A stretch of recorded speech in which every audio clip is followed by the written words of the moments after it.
Hello friends, welcome to online engineering. Finally यहाँ पर JK SSB JE का examination date announce कर दिया गया है। ऐसे में वो स्टूडेंट जो काफ़ी लंबे समय से इंतजार कर रहे थे कि कब सर जेके एसएसबी जेई का एग्जाम कंडक्ट करवाया जाएगा, तो फाइनली यहाँ पर जेके एसएसबी बोर्ड द्वारा यहाँ पर अपना फाइनल डेट निर्धारित कर दिया गया है। जो आपका दिनांक कब कंडक्ट करवाया जाएगा सर, 19 नवंबर 2023 को कंडक्ट करवाया जाएगा। तो ऐसे में आपके पास यहाँ पे पूरा एक महीना है। आप चाहो एक मंथ के अंदर भी अपने जेके एसएसबी को टारगेट कर सकते हैं। जेके एसएसबी की जो सबसे बड़ी खासियत है कि यहाँ पे जो आपका पेपर कंडक्ट करवाया जाता है वो पूरा का पूरा आपके पास टेक्निकल लेवल का होता है। अगर हम बात करते हैं इस टेक्निकल पेपर्स की बात, तो सबसे पहले आता है सर इसका सिलेबस क्या रहने वाला है। यानी कि यहाँ पे नॉन टेक पेपर्स आपका कंडक्ट नहीं करवाया जाता है, पूरा का पूरा पेपर्स आपका यहाँ पर सर टेक्निकल रहता है। जैसे कि अगर हम बात करते हैं आपके सिलेबस की, एज ए मैं सिविल इंजीनियरिंग की बात कर रहा हूँ, आपके पास यहाँ पर टोटल 120 क्वेश्चन होते हैं। हर एक क्वेश्चन 1 मार्क्स का होता है।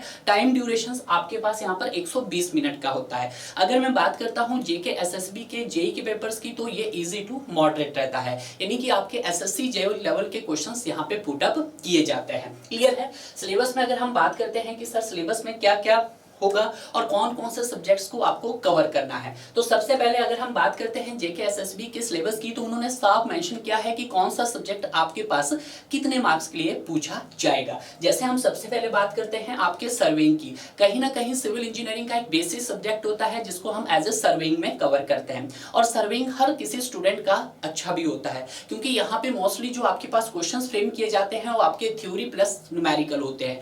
80% यहाँ पर थ्योरेटिकल क्वेश्चन पुट अप किए जाते हैं और 20% क्वेश्चंस यहां पर आपसे न्यूमेरिकल टाइप के पूछे जाते हैं। इन्होंने यहाँ पे सिलेबस भी मेंशन किया है। हालांकि जो ये सिलेबस इन्होंने दिया है, यहाँ पे इन्होंने सिर्फ इसको बेसिक सर्वे ही कवर किया है, तो आपको बेसिक सर्वे ही कवर करना है, आपको एडवांस सर्वे की स्टडी नहीं करनी है। टोटल आपके पास 10 मार्क्स के है, यानी कि सर्वेइंग से आपको यहाँ पे कितने क्वेश्चंस मिलने वाले हैं, टोटल 10 क्वेश्चंस मिलने वाले हैं। उसी तरह से अगर हम बात करते हैं आपके मैकेनिक्स एंड स्ट्रक्चर एनालिसिस, अब बात आती है मैकेनिक्स एंड स्ट्रक्चर एनालिसिस की, तो यहाँ पर आपके पास 3 सब्जेक्ट का कॉम्बिनेशन इन्होंने दिया है। आपको बेसिक मैकेनिक्स आना चाहिए, आपको स्ट्रेंथ ऑफ मटेरियल, और कुछ पार्ट आपके पास थ्योरी ऑफ स्ट्रक्चर्स का भी यहाँ पे कवर किया जाता है। टोटल कितने मार्क्स का है सर, 15 मार्क्स का है, यानी कि हर एक क्वेश्चंस आपके पास 1 मार्क्स के हैं।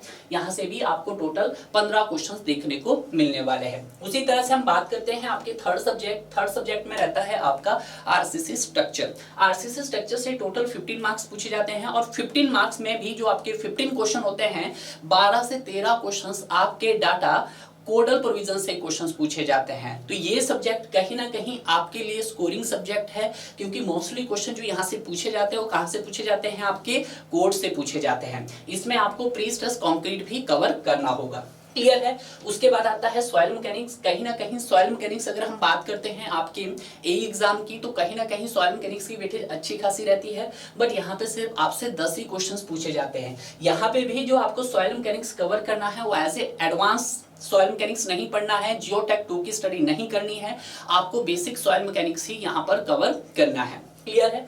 उसके बाद आता है आपका फ्लूइड मैकेनिक्स एंड हाइड्रोलिक्स। तो फ्लूइड मैकेनिक्स और हाइड्रोलिक्स की अगर हम बात करते हैं यहाँ पे, तो आपसे कितने मार्क्स का है सर, 15 मार्क्स का है। हर एक क्वेश्चन 15 मार्क्स के है। यहाँ पे भी आपको 2 पार्ट्स कवर करने हैं। पहले आपको बेसिक फ्लूइड मैकेनिक्स, और उसमें सेकंड पार्ट रहता है आपका हाइड्रोलिक्स, उसको भी आपको कवर करना है। टोटल आपके पास 15 मार्क्स के लिए पूछा जा रहा है। क्लियर है। उसके बाद अगर हम बात करते हैं नेक्स्ट रहता है आपका इरिगेशन इंजीनियरिंग। तो इरिगेशन इंजीनियरिंग भी आप देख सकते हैं, टोटल आपके पास 10 मार्क्स का है। हालांकि सब्जेक्ट आपको बहुत छोटा दिखाई दे रहा होगा, बट इस सब्जेक्ट को भी बहुत अच्छे से कवर करना है, क्योंकि यहाँ पे आपको इंट्रोडक्शन हो गया, वाटर रिक्वायरमेंट ऑफ क्रॉप्स हो गया, हाइड्रोलॉजी भी इसी में आपको कवर है। बेसिक पार्ट है, ज्यादा आपको पढ़ना नहीं यहाँ पर। हाँ, यहाँ पे सिर्फ एक पार्ट आपको थोड़ा सा एक्स्ट्रा है, यानी कि वेल हाइड्रोलिक्स को भी आपको यहाँ पे कवर करके जाना है।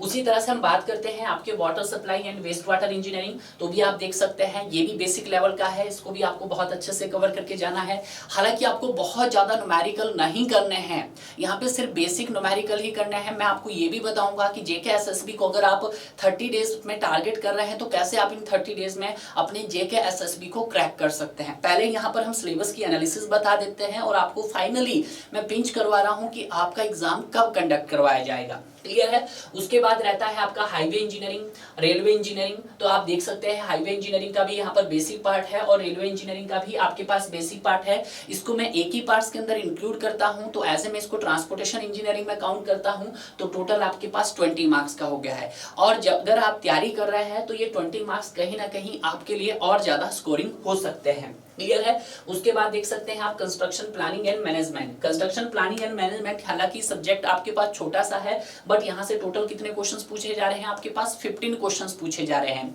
यानी कि हर एक क्वेश्चंस आपके पास 1 मार्क्स का पूछा जा रहा है। क्लियर है। तो अगर हम बात करते हैं यहाँ पे टोटल 10 सब्जेक्ट है आपके पास और इन 10 सब्जेक्ट को इन्होंने मार्क्स का डिस्ट्रीब्यूशन किया है कि कौन सा सब्जेक्ट आपके पास कितने मार्क्स के लिए पूछा जा रहा है। तो ऐसे में वो स्टूडेंट जिनकी तैयारी यहाँ पे बहुत अच्छे से है और ऐसे स्टूडेंट जिन्होंने अभी शायद ही बहुत कम पढ़ा हो, वो भी यहाँ पे अपने जेके एसएसबी जेई को टारगेट कर सकते हैं। आपके पास अभी भी 30 डेज है, आप चाहो तो इन 30 डेज में भी बहुत कुछ कर सकते हैं।